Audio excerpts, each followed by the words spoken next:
Good afternoon, everyone. My name is Emma Fryer, and I am the Chief Strategy Officer at the Women's Foundation for the State of Arizona.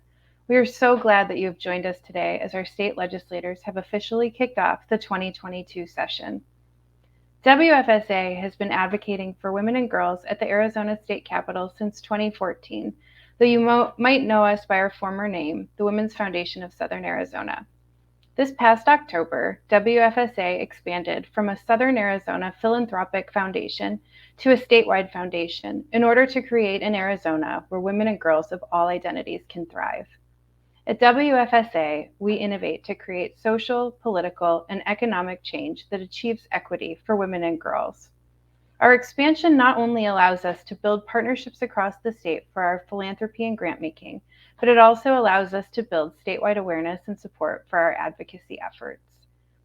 WFSA's legislative priorities and advocacy are designed to create system changes that support the economic and social sustainability and growth for women and girls throughout the state. And now I'm going to hand it over to Gauri Gladish, WFSA's Director of Research and Advocacy, to give a brief background on our legislative work and to introduce our partners at Goodman Schwartz Public Affairs. Over to you, Gauri. Thanks, Emma. Welcome, everyone, and thank you for being with us today. Emma, I appreciate that great introduction to the Women's Foundation for the State of Arizona. As Emma mentioned, WFSA's advocacy has always had statewide implications in that we pursue legislative policies that are not limited to the geographic borders of Southern Arizona. For example, we successfully amended legislation to include education as part of the work requirement for the state's TANF program. We also ran a House bill, HB 2016, which was sponsored by Representative Udall, which was signed into law in 2021. This was a big win, which can benefit 400,000 families across the state. The state will allow DES childcare recipients to maintain their benefits while enrolling in full-time education to expand their career opportunities. We have had an amazing group of Southern Arizona advocates working to advance legislation like HB 2016. Now, with WFSA's statewide expansion, we are powering up the momentum by expanding our advocacy network to include champions from all 15 counties. Imagine what we'll be able to accomplish with a far-reaching and regionally diverse group of advocates who can share information about WFSA's priorities within their individual networks. In 2022, WFSA is embarking on our most ambitious legislative agenda yet to ensure that women and girls in Arizona have all the economic and social supports they need to be self-sufficient, achieve economic independence, and to thrive. This legislative session, we'll be running 2 bills and looking for opportunities to amend bills for a more equitable Arizona. Our first bill will expand the Healthy Families Arizona program to ensure moms and parents have the social supports from the beginning of their pregnancies through their child's first early years. Our second bill will seek to end gender-based state taxes on feminine hygiene products, diapers, and formula. In Arizona, menstrual products are deemed non-essential goods and taxed as a luxury. But menstruating people know these products are necessary for economic and social aspects of life. In addition to running our bills, we are excited to support legislation that benefits women and their families. A big priority for WFSA is expanding health access for women and their children, specifically kids care and 12-month Medicaid coverage for postpartum women. We are excited about this agenda, and we are very excited to have you join us to create a more equitable Arizona for women and girls throughout our state. We will be sharing updates and insights and so much more over our advocacy network as the session progresses, so be sure to sign up for our network emails, and I'll give you a little more information about that in a bit. I'd now like to pass it over to Stuart Goodman and Emily Raymond from Goodman Schwartz Public Affairs. The Goodman Schwartz team has been instrumental in taking a deep dive into WFSA's priorities and focus, helping to make connections to our research, and also looking at policy gaps that we can address. They have established relationships at the Capitol to help connect WFSA to the right legislators who will support our priorities. And they have connections to other community coalitions and work groups that align with our efforts. I'll turn it over to Stuart with Goodman Schwartz Public Affairs for introductions and to talk a little more about this legislative session. Good afternoon, everybody. Welcome to the second regular session of the 55th Arizona Legislature, excuse me. We are happy to be here on your behalf. Myself, Brandy Patrone, my senior associate, and Emily Raymond, our associate as well in government affairs, working on issues that Gory mentioned a few moments ago. Broadly, I want to take a few moments to talk about the legislative landscape for what we expect in 2022. For starters, while the legislature remains a Republican legislature with the narrow majorities of 31-29 in the House and 16-14 in the Senate, the personalities have changed. As a result of resignations, a criminal indictment, and one unfortunate death, you now have 11 new legislators comprising the 90 overall for this upcoming this current legislative session. As a result of all of that, the personalities are different, the characteristics are different, and that'll make legislative leadership having more challenges in managing their caucuses, both Republicans and Democrats alike, as they try to navigate through the challenging issues that they face. Among those issues, we expect to see significant issues regarding COVID-19 protocols, vaccine mandates, those sort of issues, which certainly will dominate the political landscape. We expect to see a large conversation on education funding, as well as voter integrity issues. To make matters a little more complicated, this is a redistricting year, which means you have new district boundaries that have just been released. As a result, you have members that'll be representing their current district while they prepare for their new district in the 22 election cycle.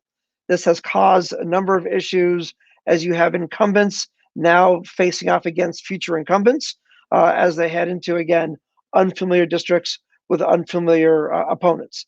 That will make floor battles much more challenging as members jockey around. Also, it's important to know that the President of the Senate, the Speaker of the House, are both retiring at the end of this year, which means you're going to have leadership battles, and members will use this session to demonstrate their leadership skills for the upcoming session in 2023. So again, major implications on how the system operates. You also have a host of members that are running for statewide office, running for congressional offices, that are remaining in the legislature, and that will certainly challenge all temperament as they try to better themselves for those upcoming statewide congressional elections. Now I'm going to pass it off to Emily Raymond. Emily's going to talk about the legislative timeline, the timeframes, as well as the infamous RTS system. Emily, it's all yours. Thank you, Stuart. Good afternoon, everyone. As mentioned, my name is Emily Raymond, and I'm an associate here at Goodman Schwartz Public Affairs and have the pleasure of representing the Women's Foundation for the state of Arizona down at the state capitol this session. So as mentioned, today is the very first day of legislative session. It's very exciting. Today, like all first days of legislative session, the governor is going to be giving his State of the State address, and you will be able to watch that too this afternoon on the governor's website at azgovernor.gov, or you can find the event likely on his social media accounts or on local news outlets. The governor also has to present his budget by this Friday. The governor is required to present this budget to the state legislature, and this will be his recommendations as to where we should go with the state's budget. It's largely a document that's going to use to start negotiations between the governor and the Republican majority as we progress through the next few months of session. I'd like to take a couple moments to share with everybody a timeline that they can expect to see this upcoming session. First, the House has a 7-bill limit that starts this Thursday, the 13th. Because there are twice as many members in the Arizona House of Representatives as there are in the Senate, the representatives are limited in how many bills that they can introduce. Before this Thursday, they can introduce as many as they would like, but come this Thursday at 5 p.m., after that, they can only introduce 7 additional bills. They have the opportunity to introduce those 7 additional bills until February 7th. The Senate, on the other hand, can introduce as many bills as they would like until their introduction on January 31st. Once those bills are all introduced, they're going to be heard in committees. You can hear bills in the originating chamber, so House bills in House committees and Senate bills in Senate committees, until February 18th. At that time, Senate bills will go to the House and House bills will come to the Senate, and they have an additional 4 weeks to be heard in the opposite chamber. The last day to hear bills in the opposite chamber is March 25th. After that, we'll start getting into the budget process. On April 19th, it'll mark the 100th day of session, which ideally is when we'll start to wrapping up that budget. But for those of you who have been around the legislature, you know that's not always the case, and likely it will extend a bit longer. So the end of session is very much largely dependent on how budget negotiations are going with the Republican majority, and can extend well past that 100th day mark. Another item that I'd like to touch base with everybody on is the request to speak system, known as RTS. The RTS system is one of the best ways to communicate your position on legislation at the state legislature. While it stands for RTS stands for request to speak, you do not have to speak. You can sign in for or against when a bill is in committee from wherever you are in the state. The system collects public input from people all over to share with the legislators about how their constituents feel. This is an extremely important tool in our advocacy efforts with the Women's Foundation for the State of Arizona. And having folks signed up in advance for this system is extremely helpful when we need to mobilize our efforts. The Women's Foundation is going to share an e-blast with instructions on RTS, and there's also a link to the survey for our team, Goodman Schwartz, to create that for you. You can find that link in that e-blast, or you can scan the QR code on your screen now for a survey on what RTS is and how you can sign up. Once you sign up, our team will go down to the Capitol for you, create you an account, and send it to you. So wherever you are in the state, you can participate as well.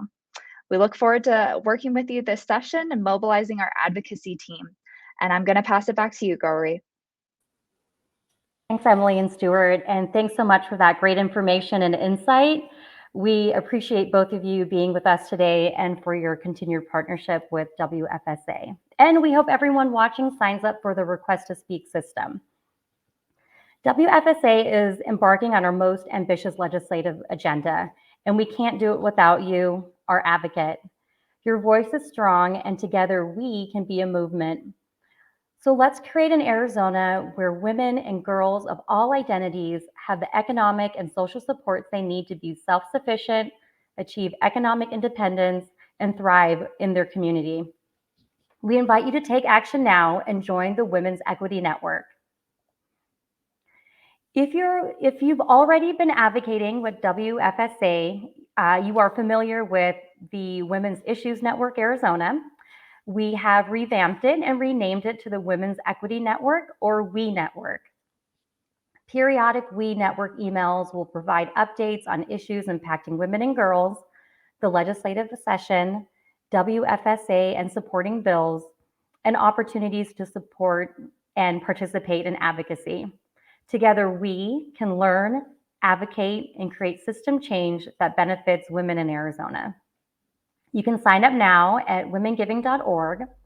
We'll be sending an email soon with the follow-up information from today's event, and you'll be the first to know when we launch our advocacy toolkit, so you won't want to miss signing up for that email. Lastly, I'd like to mention a few event dates coming up during the first quarter of the year. First, we'll be hosting a legislative session update in early to mid-February as part of our WFSA Statewide Expansion listening tour. During the virtual event, we will give an update on WFSA-run bills and bills we're watching. Secondly, on March 16th, WFSA will be hosting a Women's Advocacy Day at the Capitol on the Arizona State Capitol lawn. Advocates from around the state are invited to attend and show their support for our bills and advocate on behalf of women and girls. These two events are open to the public, and we hope you'll be able to attend. So with that, thank you for being with us today. We look forward to advocating with you during the legislative session to create a more equitable Arizona for women and girls of all identities. Don't forget to visit womengiving.org to sign up for our We Network and be the first to hear of advocacy news and updates from WFSA. Thanks again. Now let's get to work.